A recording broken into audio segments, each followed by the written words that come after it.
சர்க்கார் படம் முழுக்க முழுக்க ஒரு அரசியல் சம்மந்தப்பட்ட ஒரு படம். அதே மாதிரி சிஎம் சேர்ல யார் உட்கார போறாங்க அப்படிங்கிறது தான் இந்த படத்தோடைய ஒன்லைன் ஸ்டோரியாவே இருக்கும். இந்த படத்துல விஜய் வந்து சுந்தர்ங்கிற கேரக்டர்ல ப்ளே பண்ணியிருக்கிறாரு. சர்க்கார் படத்துல சிஎம் பதவிக்காக சுந்தர் என்னென்ன ஸ்டெப்பெல்லாம் எடுத்து வச்சிருக்கிறாரு அப்படிங்கிறதையும் பார்ப்போம். அதே மாதிரி ரியல் லைஃப்லயுமே வந்து இப்ப டிவிகே கட்சி ஆரம்பிச்சு கட்சி தலைவரான விஜய் வந்து சிஎம் பதவிக்காக வரும்போது என்னென்ன பிரச்சனைலாம் வந்துச்சு அப்படிங்கிறதையும் பார்ப்போம். ஆக்டர் விஜய் வந்து அரசியலுக்கு வர்றதுக்கு முன்னாடியே தன்னுடைய படங்கள்ல அரசியலை பத்தி அங்கங்க நாடு எப்படி இருக்குது அப்படிங்கிறத டீட்டெயிலாவே குடுத்துட்டே வந்திருக்கிறாரு. ஸோ இந்த படத்துல அரசியல பத்தி என்ன டீட்டெயிலிங் வச்சிருக்கிறாங்க அப்படிங்கிறதையும் பார்ப்போம். விஜய் நடிச்சு 2018ல ரிலீஸ் ஆன படம் சர்க்கார். இந்த படத்தோடைய ஹிடன் டீட்டெயில்ஸ் தான் நாம இந்த வீடியோல பார்க்க போறோம். இந்த வீடியோல ஸ்பாய்லர்ஸ் இருக்கும். இப்ப இந்த படம் சன் நெக்ஸ்ட் ஓடிடில அவைலபிளா இருக்குது. வேணுங்கிறவங்க செக் பண்ணி பாருங்க. சர்க்கார் படத்துல ஒரு பெரிய கம்பெனில சிஇஓவா பெரிய பதவியில தான் வந்து இருப்பாரு. அதிகமான சேலரி வாங்குற மாதிரியும் சொல்லியிருப்பாங்க. அத விட்டு தான் மக்களுக்காக கட்சியில சேருவாரு. அதே மாதிரி தான் ரியல் லைஃப்லயுமே ஒரு முன்னணி நடிகரா இருந்தவரு, இப்ப மக்கள மட்டுமே நம்பி கட்சிக்கு வந்திருக்கிறாரு. சிஎம் பதவிக்கு ஒருத்தவங்கள உட்கார வைக்கணும் அப்படின்னா, ஓட்டு போடுறது தான் வந்து ரொம்பவே பேசிக்கான விஷயம்.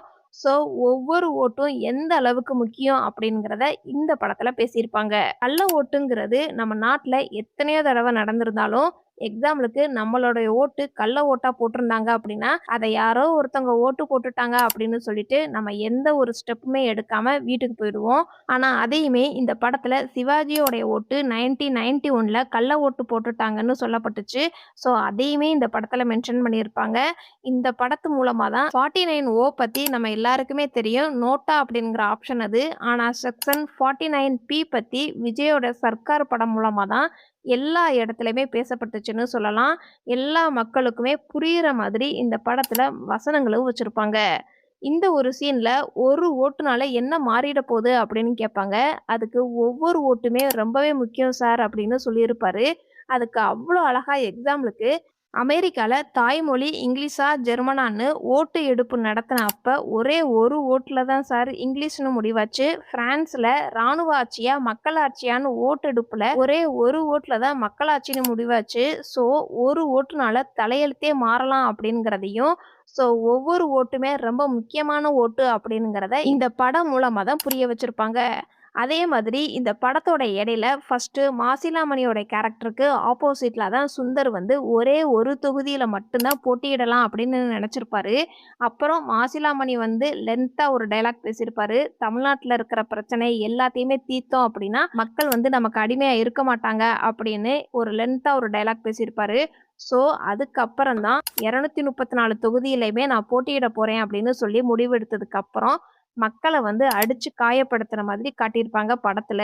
இதே மாதிரி தான் வந்து கரூர்லயே விஜய் வந்து பிரச்சாரத்துக்கு வரும்போது, மக்களோட மக்களா நசுங்கி ஒரு சில பேரு இறந்தும் போன மாதிரி நியூஸ் வந்துச்சு. அதே மாதிரி இந்த படத்துல ஒரு டயலாக் சொல்லியிருப்பாரு.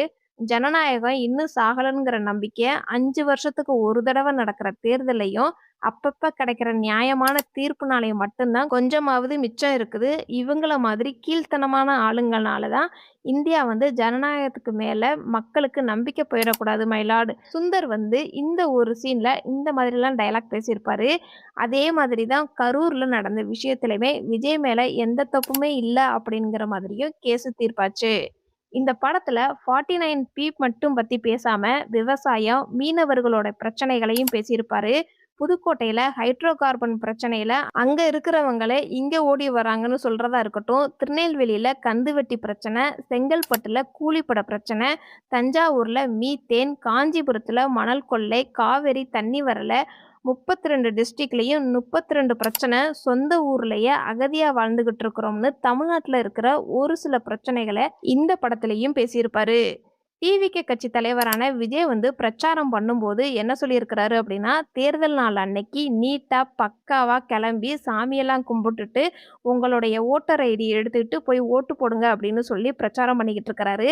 ஸோ அதே மாதிரி தான் இந்த படத்துலையும் கிளைமேக்ஸ்ல வந்து எந்த ஒரு முக்கியமான வேலையா இருந்தாலும் அதை விட்டுட்டு உங்க வீட்டில் இருக்கிற ஓட்டர் ஐடியை எடுத்துட்டு போய் ஓட்டு போடுங்க அப்படின்னு ரொம்ப ஆக்ரோஷமா பேசியிருப்பாரு.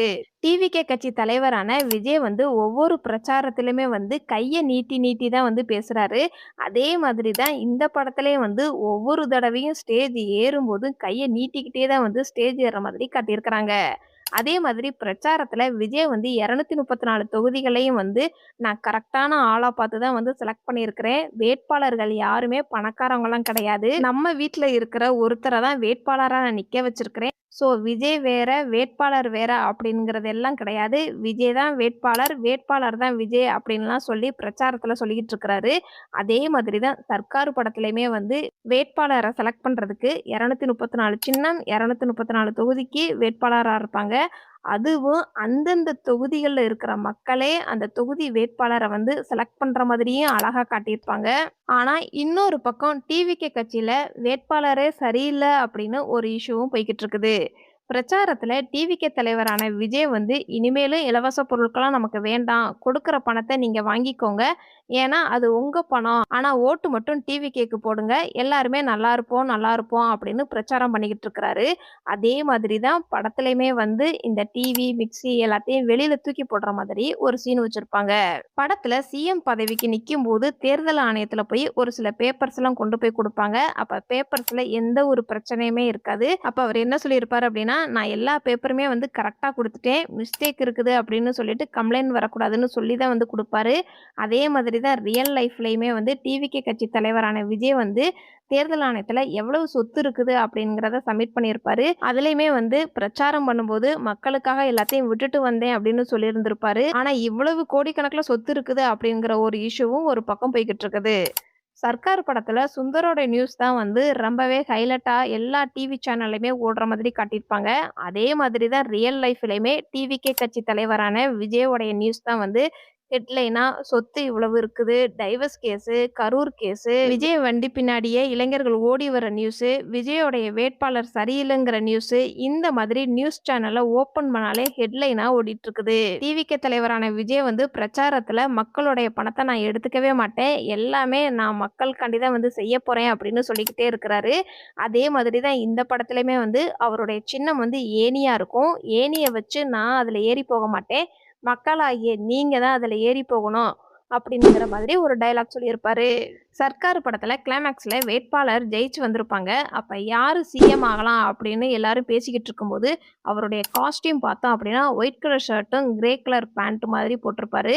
ஸோ கிட்டத்தட்ட இதே காஸ்டியூம்ல தான் வந்து ரியல் லைஃப்லயுமே டிவிகே கட்சி தலைவரான விஜய் வந்து ஒயிட் கலர் ஷர்ட்டும், சாண்டல் கலர் பேண்ட் தான் வந்து யூஸ் பண்றாரு. சர்க்கார் படத்துல சாட்டை முத்துக்குமார் அக்கவுண்ட் ஓபன் பண்ணி சுந்தரே வந்து ட்விட்டர்ல போஸ்ட் பண்ணியிருப்பாரு.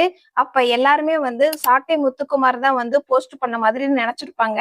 ஆனா சுந்தர் தான் வந்து போஸ்ட் பண்ணியிருப்பாரு. சோ அதே மாதிரி இப்ப ஜனநாயகம் படம் வந்து லீக் ஆயிருக்குது. அதுக்கு காரணமும் டிவிகே கட்சி தலைவரான விஜய் தான் அப்படிங்கிற மாதிரியும் ஒரு டாக்கு போய்கிட்டு இருக்குது. சோ இதெல்லாம் வந்து சர்க்கார் படத்திலேயே வர அரசியல் சம்பந்தப்பட்ட காட்சிகள். இப்ப ரியல் லைஃப்லயுமே டிவிகே கட்சி தலைவரான விஜய் வந்து எப்படி அரசியலை ஹேண்டில் பண்றாரு அப்படிங்கிறதையும் பார்த்திருப்போம். இனிமேல் படத்துல என்னென்ன பேக்ரவுண்ட் டீடைலிங் வச்சிருக்கிறாங்க அப்படிங்கிறதையும் பார்ப்போம். சர்க்கார் படத்தை நீங்க ஒரு தடவையாவது பார்த்துருக்கீங்க அப்படின்னா இந்த வீடியோக்கு லைக் பண்ணுங்க. இந்த படத்துல நடிச்ச எந்த கேரக்டரும் உங்களை ரொம்ப இம்ப்ரெஸ் பண்ணுச்சு அப்படிங்கிறத கமெண்ட்ஸ்ல சொல்லுங்க. இதுக்கு முன்னாடி நம்ம சேனல்ல பிகில் படத்தோட ஹிடன் டீடைல்ஸ் வீடியோ அப்லோட் பண்ணியிருக்கிறோம். வேணுங்கிறவங்க கமெண்ட் பாக்ஸ்ல லிங்க் இருக்குது, செக் பண்ணி பாருங்க. சர்க்கார் படத்துல இதெல்லாம் நான் நோட் பண்ண சின்ன சின்ன ஹிடன் டீடைல்ஸ். இந்த மாதிரி படத்தோட ஹிடன் டீடைல்ஸ் நீங்க இன்னும் தெரிஞ்சுக்கணும் அப்படின்னா நம்மளுடைய சேனலை சப்ஸ்கிரைப் பண்ணி பெல் ஐக்கானையும் கிளிக் பண்ணுங்க.